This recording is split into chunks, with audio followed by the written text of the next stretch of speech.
L'énergie, c'est le deuxième secteur le plus pollueur, à hauteur d'environ 16%. Ensuite vient les déchets et l'industrie avec 1,4% seulement.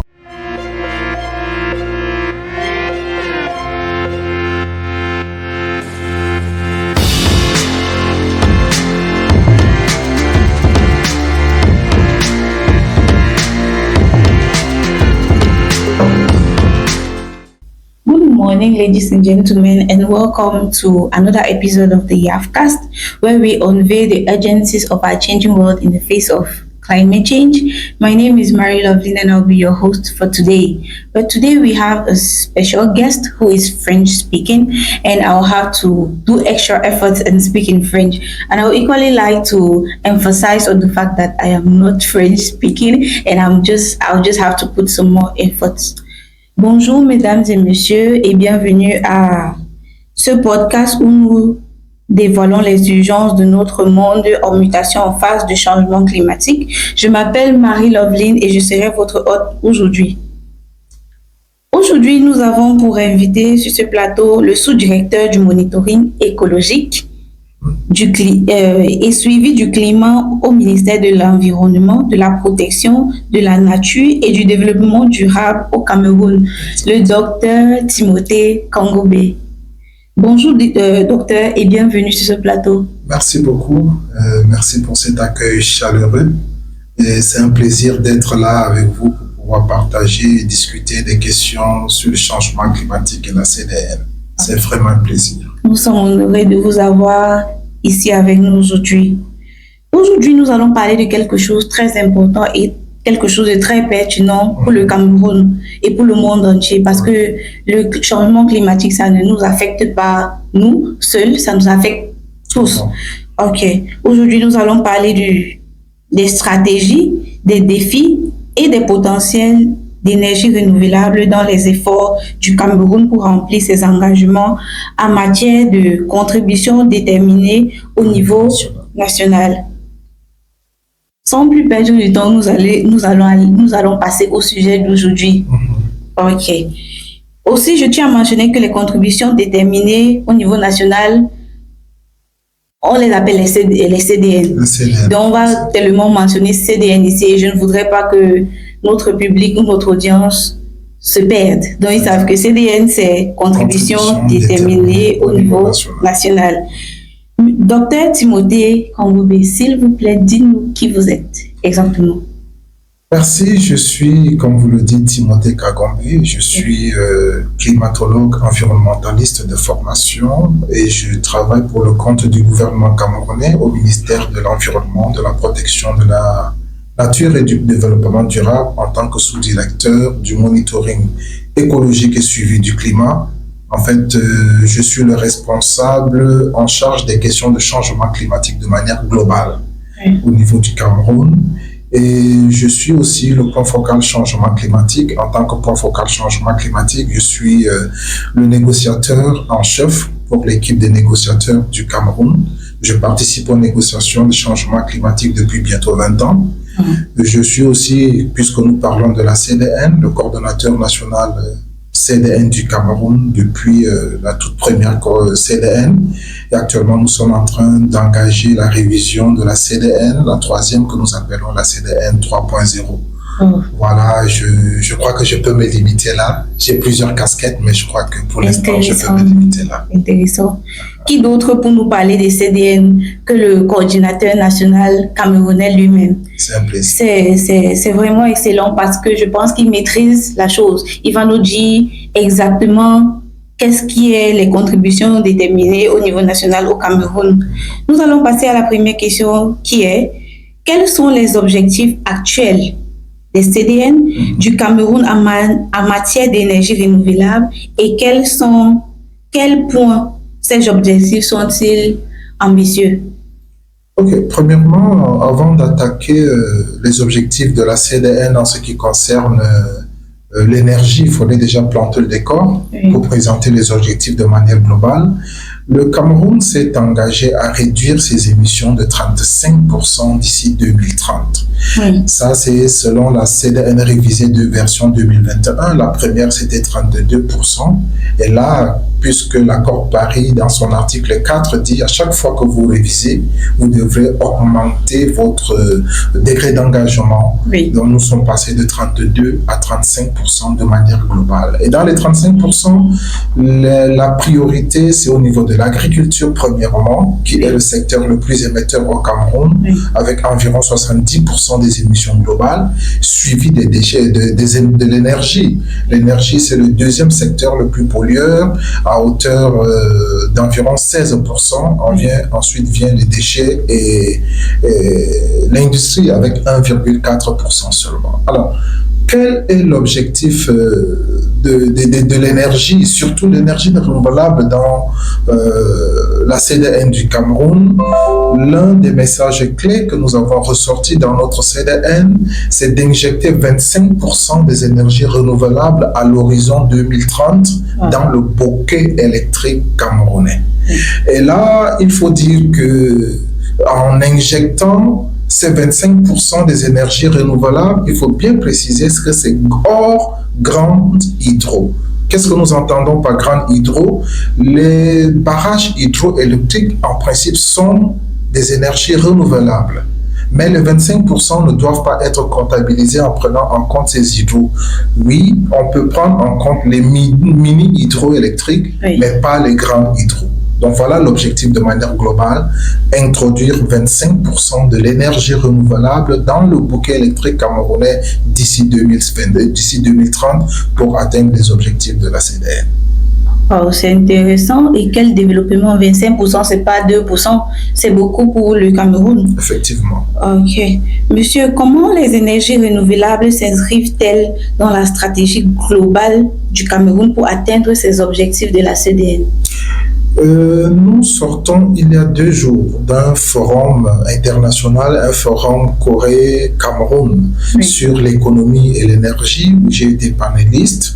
Et à côté de moi, il y avait des experts coréens, il y avait des experts de l'agence Arcel, il y avait des experts du ministère de l'énergie, oui, où nous avons passé en revue tout ce qui se passe au Cameroun concernant l'énergie. Oui. Et on va se rendre compte que l'électricité au Cameroun, la grande part c'est l'hydroélectricité, mais la deuxième vient avec les énergies thermiques. Les énergies thermiques utilisent le fuel, utilisent le gasoil, utilisent de l'essence, etc.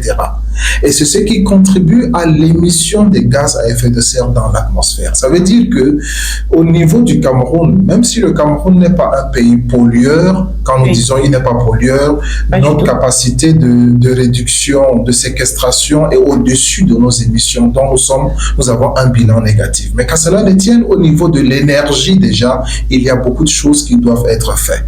Voilà pourquoi dans ce bouquet, il a été décidé d'implémenter des énergies telles que l'énergie solaire, oui, dans certaines régions du Cameroun. En implémentant ces énergies solaires, on va réduire la consommation du carburant, de l'énergie fossile. Et en réduisant la quantité de ces énergies fossiles utilisées pour la production de l'énergie, on réduit premièrement les émissions de gaz à effet de serre, deuxièmement, on réduit les dépenses de l'État. Comment est-ce qu'on réduit les dépenses de l'État? Il a été démontré que l'État dépense environ 1 milliard de francs CFA par jour. C'est beaucoup. Au moins 1 milliard de francs CFA par jour. Vous calculez en un an, on est à plus de 300 milliards qu'on injecte pour ajouter un peu de l'énergie, de l'électricité. Or, si nous pouvons remplacer tout cela par l'énergie renouvelable, 1, nous réduisons les émissions, 2, nous réduisons les dépenses de l'État qui pourront être injectées dans d'autres moyens ou bien dans d'autres voies d'accroissement, de développement, d'autres secteurs. Oui. Voilà un peu comment le Cameroun s'engage, surtout que nous savons que le Cameroun a un potentiel énorme pour les énergies renouvelables, que ce soit le solaire, que ce soit l'éolien, que ce soit la biomasse, tous ces éléments-là sont disponibles. Ok, donc nous pouvons alors dire que l'énergie renouvelable s'inscrit au cœur de la stratégie globale du Cameroun pour atteindre ses objectifs de la CDN en contribuant de manière significative à la réduction des émissions de gaz à effet de serre et à la production d'un développement durable, résilient face au changement climatique. Absolument, vous l'avez déjà dit et c'est exactement ce qui est en train de se passer. Oui. Je vais juste prendre quelques exemples. Actuellement, le ministère en charge de l'eau et de l'énergie est en train de se déployer véritablement dans l'implantation des énergies renouvelables, surtout à base du solaire. Je suis originaire de la région du Nord Cameroun et je peux prendre l'exemple de ce qui se passe chez moi. Le gouvernement camerounais, à travers le ministère de l'Énergie, a implanté une grande centrale solaire dans le département du Mayoloti, à Guidère plus précisément. Ce qui fait que depuis 1 an, les délestages dans cette partie du Cameroun a cessé.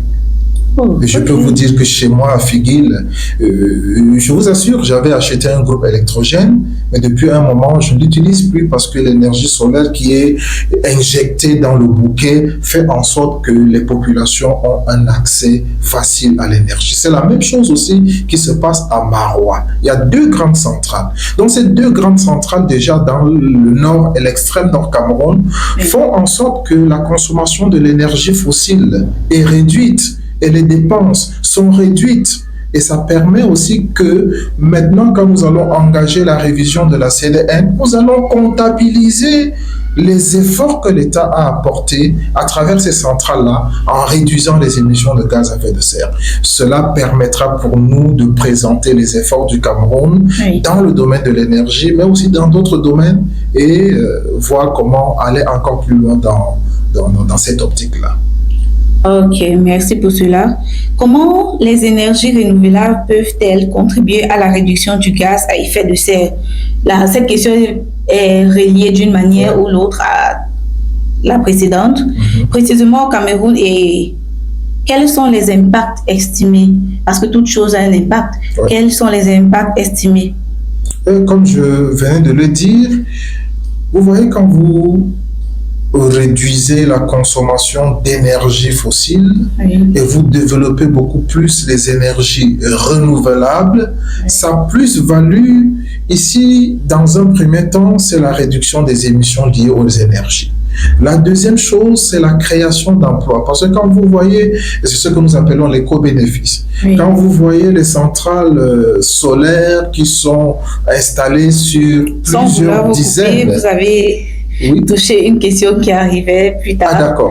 Mais allez-y. Oui. Vous voyez des centrales électriques ou bien des centrales solaires qui sont installées. Il va falloir employer des personnes pour y travailler, pour y veiller pendant longtemps. Et ça, c'est quelque chose qui est positif. En plus de cela, l'autre plus-value, c'est l'augmentation de la quantité de l'énergie dans le bouquet global. Tout à l'heure, je parlais de délestages qui ont cessé.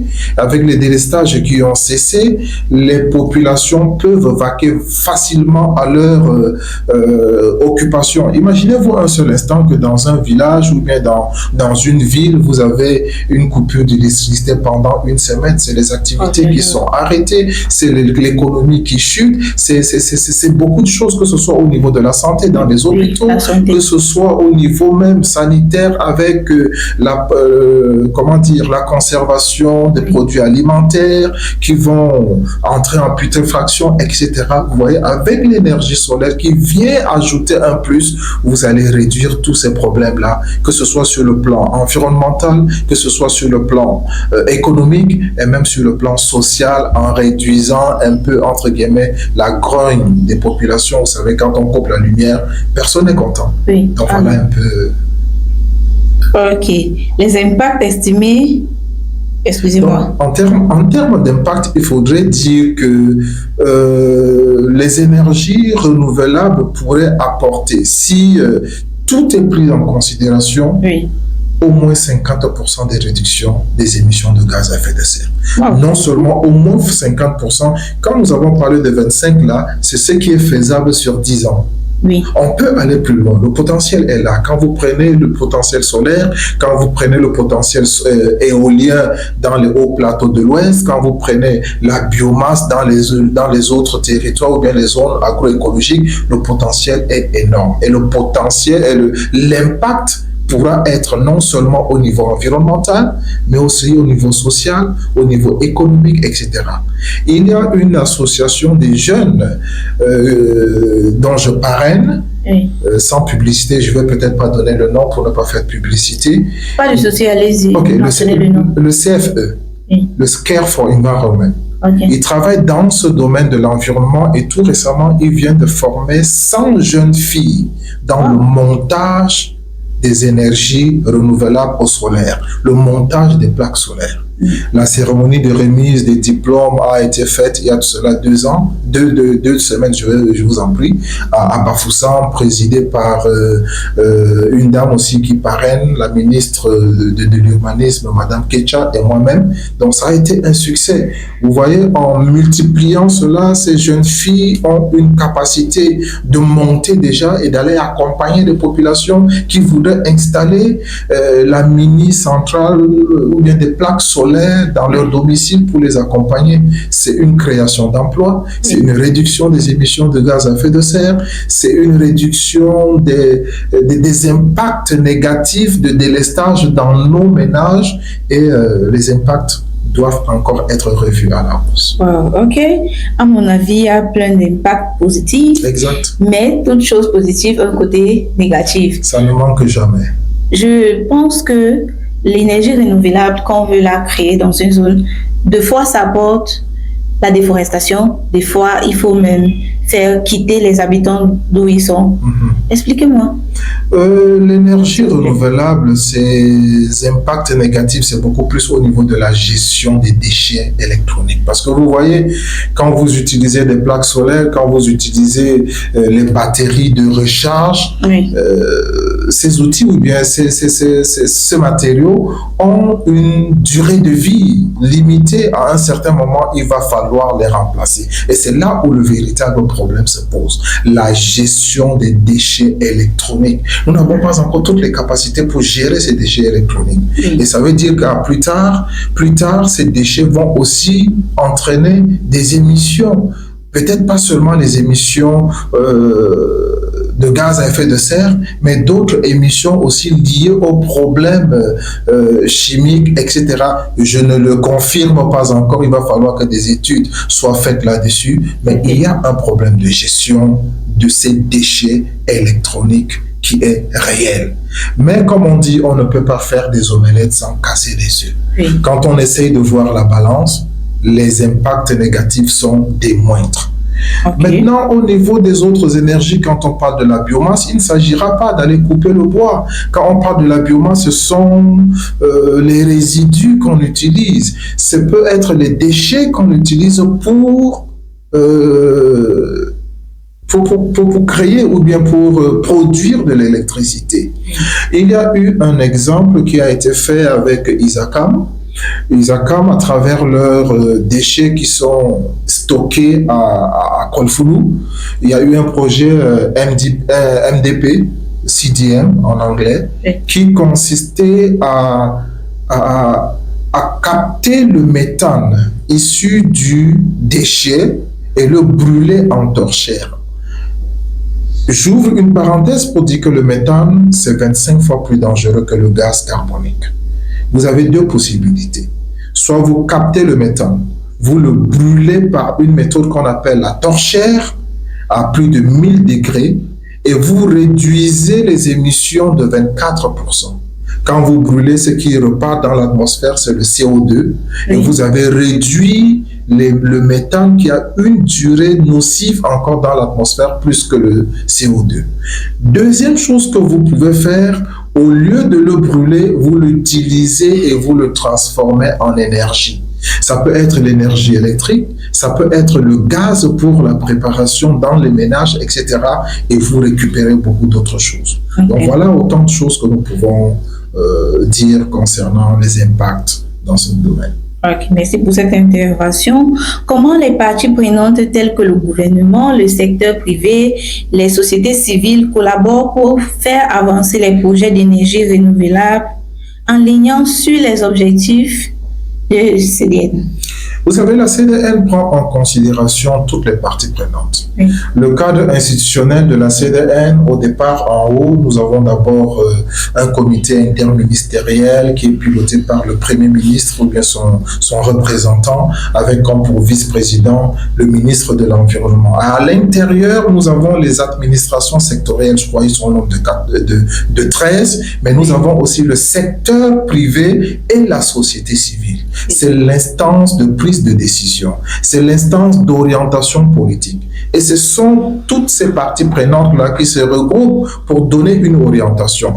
Au bas de l'échelle ou bien au milieu de l'échelle, nous avons une coordination technique qui est présidée par le ministère de l'Environnement, oui, avec au centre le point focal changement climatique et le coordonnateur national, avec toute une équipe. Mais aux côtés, nous avons des structures ou bien des groupes de travail, adaptation, atténuation, financement, les données, les recherches. Donc, c'est pour dire en réalité que toutes les parties prenantes interviennent dans la chaîne de prise de décision et de, oui, mise en œuvre de la CDN. Et particulièrement au niveau de l'énergie. Tout à l'heure, j'ai parlé ici de ARCEL, qui n'est, oui, pas une structure, qui n'est pas un ministère. À l'intérieur, nous avons quelques personnes du ministère, nous avons des personnes de la société civile, le secteur privé, et qui interviennent. Et il y a au niveau des textes du ministère de l'énergie, des articles qui donnent la possibilité au secteur privé de s'engager dans le domaine de l'énergie.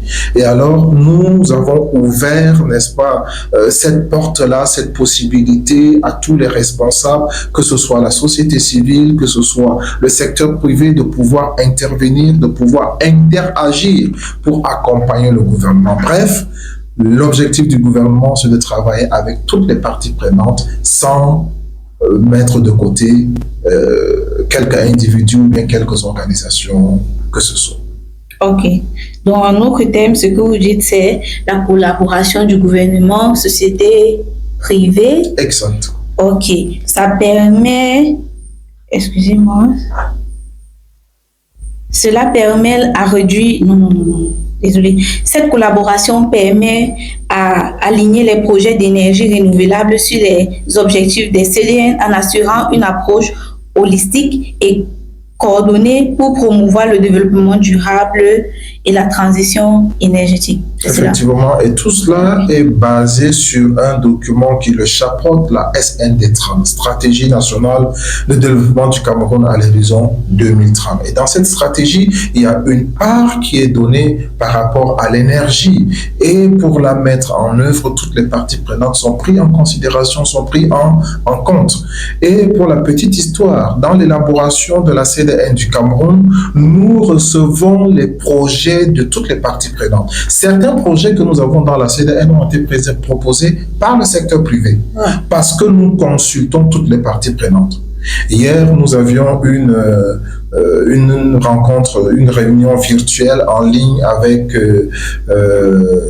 le gouvernement américain qui souhaite accompagner le Cameroun dans la révision de sa CDN et aussi dans l'élaboration de son document BTR.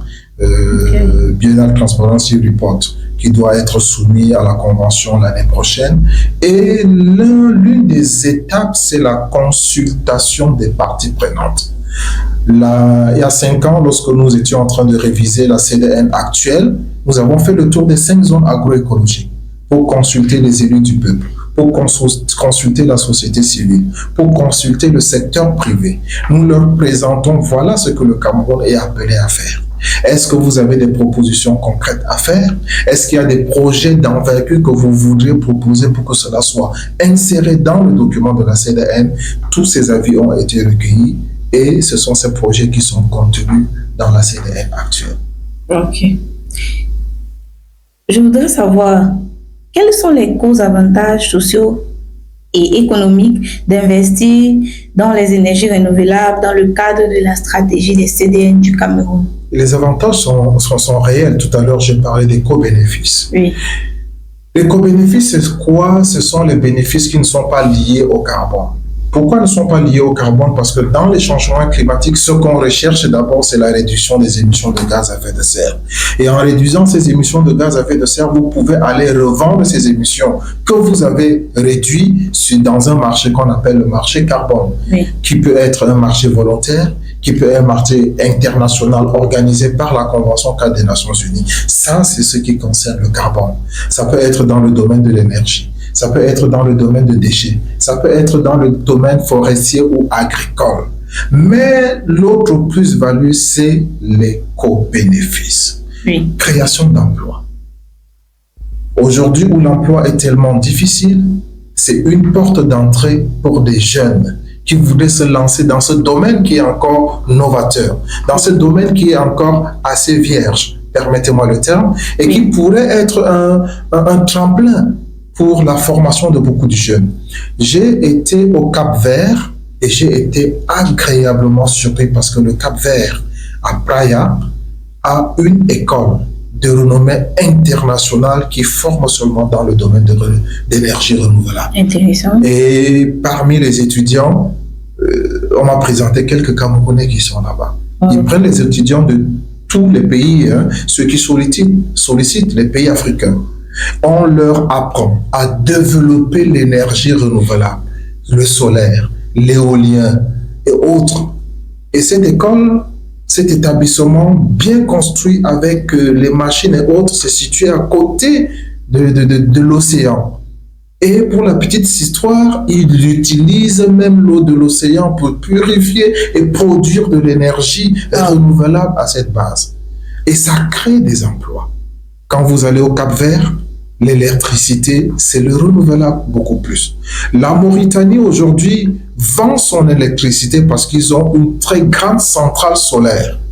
Et ils exportent en Europe, en Occident, qui achètent l'énergie venant de la Mauritanie. C'est pour dire que les potentialités sont énormes. Le soleil que nous avons au Cameroun, c'est 365 jours sur 365 jours. Nous pouvons l'utiliser au maximum. Nous pouvons avoir des centrales de manière élargie et non seulement subvenir aux besoins du Cameroun, mais aller même encore au-delà. En faisant cela, nous créons des emplois. Oui. En faisant cela, nous réduisons les risques que les populations ont avec les problèmes de l'électricité. En faisant cela, nous augmentons ou bien nous facilitons même la croissance économique de l'État parce que nous avons l'habitude de dire dans notre CDN, si la CDN est mise en œuvre, ça peut permettre de booster l'accroissement ou bien le développement économique du Cameroun. L'atteinte de l'objectif de pays émergents d'ici 2035 peut être atteint plus vite que prévu si toutes les conditions sont prises en compte. Donc, les co-bénéfices sont là, au niveau des sociétés, au niveau de la création d'emplois, au niveau de l'amélioration de la condition de vie des populations, au niveau environnemental, etc. C'est autant de choses que nous pouvons valoriser. Okay. Là, maintenant, on va regarder vers l'avenir. Quelles mesures ou innovations supplémentaires sont nécessaires pour assurer que le Cameroun respecte ou dépasse ses objectifs énergétiques dans le cadre de la CDN? Au Cameroun, on a l'habitude de dire l'argent, c'est le nerf de la guerre. Pour mettre en œuvre la CDN du Cameroun, le pays a besoin de 28 713 milliards de francs CFA. Je parle de 28 713 milliards de francs CFA. C'est énorme. Environ 77 millions de dollars américains. C'est 4 fois le budget du Cameroun. Ouais. Il faut le faire. On peut y arriver s'il y a de la volonté. 11%, non, 12% inconditionnel, ça veut dire que même par le financement propre de l'État, on peut y arriver, et 23% conditionné au financement international. Ça veut dire quoi? Si la communauté internationale ne nous accompagne pas financièrement, il y a des risques que ces objectifs ne soient pas atteints. Et c'est ce que nous sommes en train de traverser en ce moment.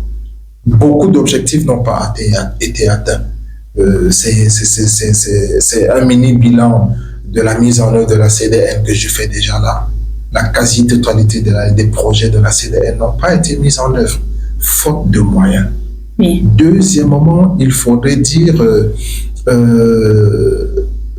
l'un des avantages qu'on peut tirer si cela est mis en œuvre, ou bien ce qu'on pourrait souhaiter pour les énergies renouvelables, par exemple, c'est la suppression des taxes.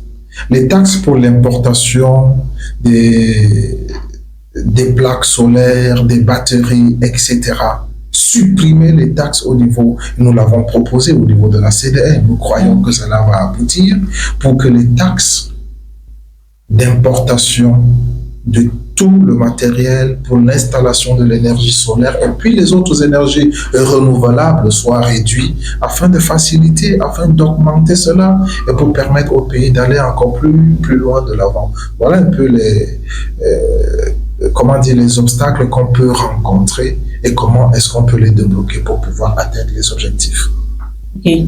Je pense que vous, comme moi, nous pensons tous que nous avons des bons projets au Cameroun, mais ce qui nous retarde toujours, ce sont les finances. Donc, s'il y a les finances, les objectifs de la CDN camerounaise seront atteints. Et aussi, je voudrais mentionner que il est également important de favoriser la collaboration entre les différentes parties prenantes et de garantir une approche intégrée et durable pour la transition énergétique du pays. Ok. Nous tirons vers la fin de ce podcast. Et comme dernière question, c'est pas une question, mais c'est pas si vous avez un truc à dire pour notre audience.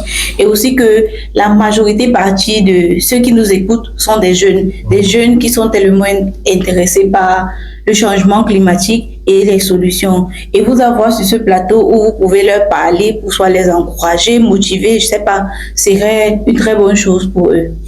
Merci beaucoup. Je reviens d'abord sur votre dernière prise de parole concernant la transition énergétique. Oui. C'est bien beau de parler de la transition énergétique, mais il faudrait déjà que nous réussissions à doter les Camerounais déjà de toute l'énergie dont ils ont besoin. Ça, c'est la première des choses. Parce que ça, c'est mon opinion personnelle à moi. On ne peut parler de transition que quand il y a déjà quelque chose. Mais si nous n'avons pas encore pu atteindre l'objectif d'électrification rurale, urbaine, etc., il sera difficile pour nous de parler d'une transition. Oui. Mais qu'à cela ne tienne, dans notre objectif déjà, l'énergie solaire, l'énergie renouvelable fait partie de la politique gouvernementale. Donc, de manière conséquente, la transition sera faite. Oui. Elle est en bonne voie et nous allons continuer dans ce sens. Maintenant, à l'endroit des jeunes, je voudrais déjà louer la jeunesse camerounaise qui est très dynamique. Très dynamique parce que je suis ou bien l'une des personnes qui aime travailler aux côtés des jeunes et j'ai découvert beaucoup de talents. Beaucoup de talents. Aujourd'hui, on peut faire confiance à la jeunesse camerounaise. Il faut oser. Dans la plupart des cas, on a peur de commencer, on a peur d'oser. Et la jeunesse doit oser. La jeunesse doit prendre les devants. J'aime souvent dire aux jeunes que lorsque nous commencions, j'étais très jeune. Ma première mission à l'étranger dans les négociations, au niveau de l'administration, on disait, mais cet enfant, il est jeune, il va aller faire quoi là-bas? Mais mon ministre a été très regardant là-dessus. Il disait ceci, si nous ne laissons pas les enfants tomber à l'eau, comment est-ce qu'ils vont apprendre à nager? Pour apprendre à nager, il faut se jeter à l'eau. Laissez-les aller, ils vont apprendre dans le temps. Oui. Ce qui m'a amené à avoir une politique d'accompagnement des jeunes. Aujourd'hui, j'encadre beaucoup de structures des jeunes qui travaillent dans le domaine du changement climatique, qui travaillent dans le domaine de la protection de l'environnement. Et c'est l'occasion pour moi de les encourager. C'est vrai, les moyens peut-être ne sont pas tellement réunis pour que le gouvernement les accompagne. Et j'aime souvent dire, si le gouvernement n'arrive même pas à s'accompagner lui-même, comment est-ce qu'il va pouvoir vous accompagner? Je le dis pourquoi. Je suis responsable des questions de changement climatique. Si je vous dis qu'il n'existe pas de ligne budgétaire changement climatique, vous n'allez pas me croire. Au Cameroun actuellement. Il n'existe pas. Ça n'existe pas. À plus forte raison, aller appuyer d'autres. C'est difficile. J'ai été sous-directeur de l'encadrement et du partenariat local. J'ai vu des associations venir demander un appui du gouvernement à hauteur de 300 millions, d'1 milliard, alors que le ministère lui-même, tout son budget, c'est environ 5-6 milliards de francs CFA, qui ne suffit même pas pour faire les travaux. Donc, mais à cela ne tient, nous pouvons faire des choses autrement. Tout à l'heure, je parlais du CFE. Oui. CFE fait des travaux énormes. Aujourd'hui, ils ont déjà une représentation au niveau international, même en France. Ils n'ont pas compté sur l'État pour y arriver. J'ai vu les débuts de ces gars, de ces jeunes, et aujourd'hui, ils sont déjà à un niveau. Ça, c'est un exemple parmi tant d'autres. Il y a beaucoup d'autres exemples. Et même vous, la structure dans laquelle nous nous trouvons aujourd'hui, il y a beaucoup de jeunes. J'ai eu l'occasion de les côtoyer et je pense que vous pouvez faire beaucoup de choses. L'initiative que vous avez déjà là, la sensibilisation. J'aime citer ce passage de la Bible qui dit « Mon peuple périt faute de connaissance ». En sensibilisant, en parlant, en appelant les autres, ça mène tout le monde à considérer les choses et aller de l'avant. Tout ce que je peux dire, comme le grand là a dit, un seul mot, continuez. Ok, merci pour cela, Dr Timothée Kangoubé. Et je voulais demander, vous avez mentionné d'une association qui a entraîné plusieurs jeunes femmes. Je suis une jeune femme et peut-être je voudrais faire partie. Et pour nos jeunes qui vous écoutent, comment faire pour intégrer? Il n'y a pas de souci, je pourrais vous donner le contact du responsable. Ok. Leur siège national, c'est à Bafoussam, mais ils ont des sièges au niveau des régions. Ils ont un siège au niveau de Yaoundé et ils se réunissent, je crois, chaque mois. Ils ont beaucoup d'activités à mener. Je pourrais vous donner les contacts des responsables et je vous recommanderai au responsable principal, le pasteur Steve, qui pourra vous introduire. Actuellement, je crois qu'il se trouve en Belgique pour une formation de quelques mois. A commencé tout simplement comme ça et aujourd'hui, c'est en train de prendre de l'envergure. Il y a beaucoup d'autres associations qui le font et je vous encourage vraiment. Ensemble, on peut aller loin. Oui. Mais seul, on peut aller vite, mais on peut s'arrêter à un niveau. Oui, comme quelqu'un qui me motive beaucoup, c'est un monsieur très gentil et un combattant aussi dans le changement climatique depuis plus de 35 ans déjà.